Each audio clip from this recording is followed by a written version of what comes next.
Creating is following method. So over here will be public function is following.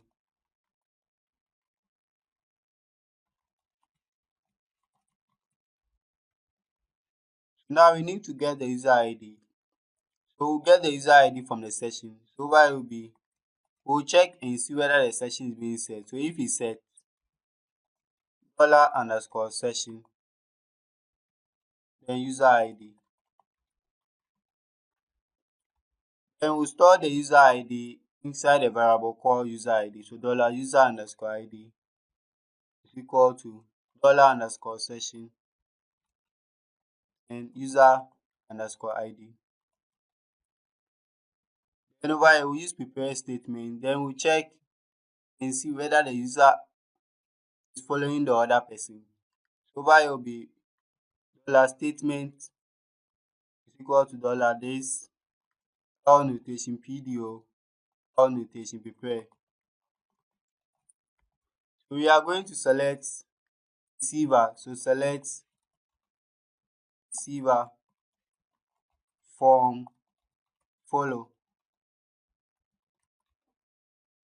where sender is equal to colon user ID, that's me, and receiver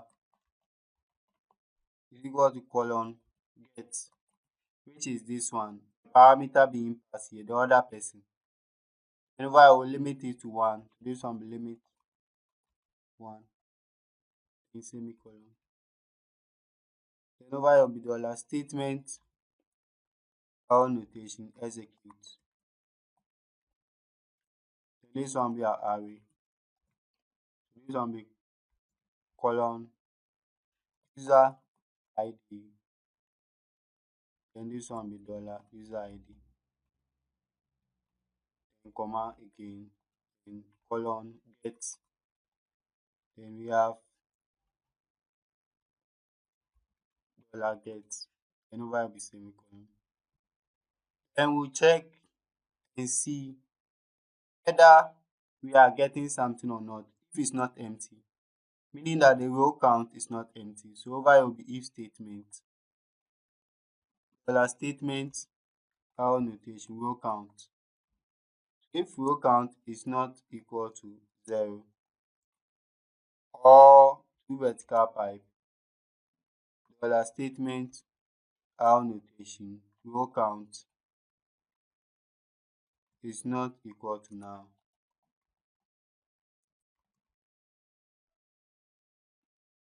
Then over I just return true.